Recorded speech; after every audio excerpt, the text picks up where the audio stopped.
is Michael Taaffe. Thanks for coming on the Sports Section podcast. Yeah, thanks for having me. Yeah, I know it's early in the morning, so I got to ask you, are you a one alarm guy, a multiple alarm guy? Are you just like get up on your own? How does it go down? Yeah, well, originally I'm a morning person, so it's not too hard, but the the chance of being late, you definitely got to set another alarm just in case. So I usually get up on one alarm, but there's another one set just in case. That's good. I don't always trust the alarm app because I set a timer Yeah. this morning, and that actually helped too as like a third backup Yeah. because that's a real fear. That's Yeah, a real total.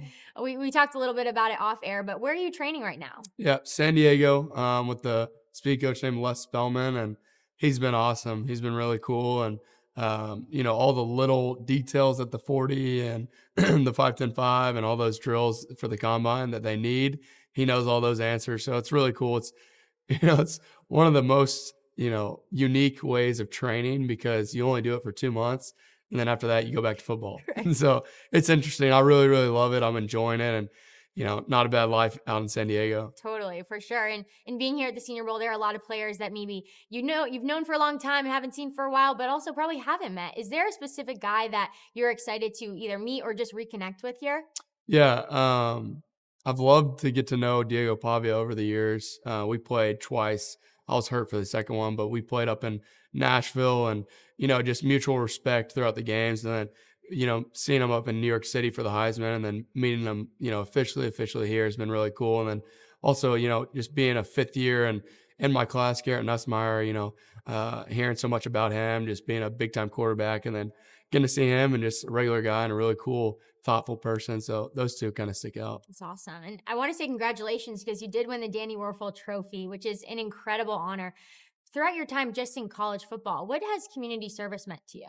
Yeah, it means a lot more than just the football game on the green turf or on the green grass because you're talking about significance. You're talking about changing people's lives.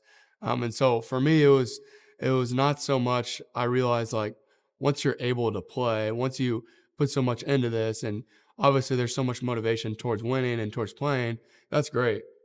That's all about yourself. That's all about yourself and your team, and that only goes so far. But changing people's lives, I think not only was I called to do that, but I just think that you're on this platform for a reason, and God doesn't just place you on a platform like this where everybody's chanting your name and you're not as cool as everybody says you are, no matter if you think it or not. And so to give back and just to live this life with humility, I think means a lot.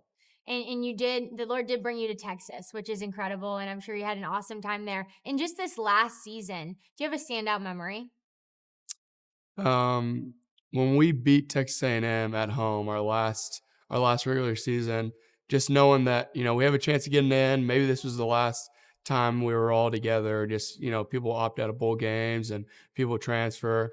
That last game, you get a trophy for winning that Texas A&M game, and just to know all of us were together. And it was so much ups and downs this year, but we stuck like this, and that was really cool. We resembled what a team was meant to be, and so definitely selfishly I made a good play in that game. But hey, that's why it's a highlight. Yeah. Come on. But at the end, being in the locker room with everybody, reminiscing, and knowing that that was my last time ever running through DKR tunnel, it was bittersweet, but I'm so glad that I stayed for a fifth year. Wow, what an awesome memory to have for you for the rest of your life. And Yeah. I'm sure just, playing the amount of years that you did with college football, you learned a lot about the game. But is there maybe one thing that sticks out to you that you can say on this Tuesday morning that, man, the Lord really taught me something, X, Y, Z, whatever it is, throughout my time as a college football player? Yeah, to be honest, like I think I idolized football really early in my career. If I just get this, I'll be good. If I just get this, I'll be good. And it was working for me. So it was almost like more temptation because it worked, and then I got what I wanted. And then I kept working really hard, and then I got what I wanted. And so I had that, that temptation of idolizing football. And not only did the Lord help me take a step back and say, look, this isn't going to last forever. My eternity is going to last forever. That helped me. But this year, more importantly, my faith was definitely tested. And I think right now my faith's getting tested.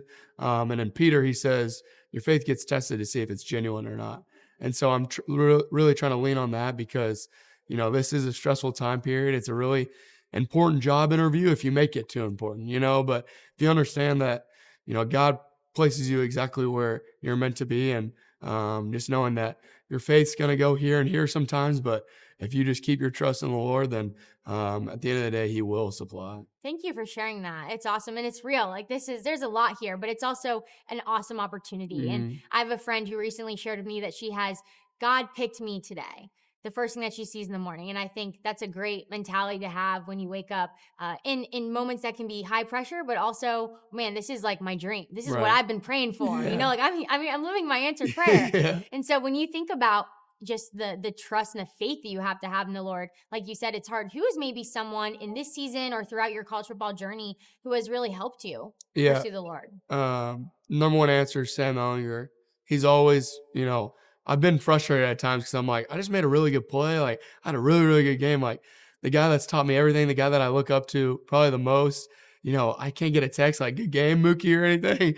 Um, but the times that he'll text me is when he's proud of me for sharing my faith, or when something doesn't go my way and telling me what the Lord is saying to me right now, whether I know that or not. And so he's helped me a ton. Just understand that, Texas, you get so wrapped up in, the approval of man, wanting to please others. You got 100,000 fans always looking at you every single part of the day, and so it's easy to try to people please them. But the Lord tells you that there's only one person that can judge you, and so He's helped me a lot with that, and just understanding that your identity doesn't come through football; it comes through Christ. He's gotten a lot of shout outs over the years that I've been talking to people. So that's pretty awesome. And when you think about the noise as well and trusting in the Lord, you have to defend yourself in ways. Yeah. What's maybe something that you do daily, weekly, or just, every now and then to really help you stay grounded in that?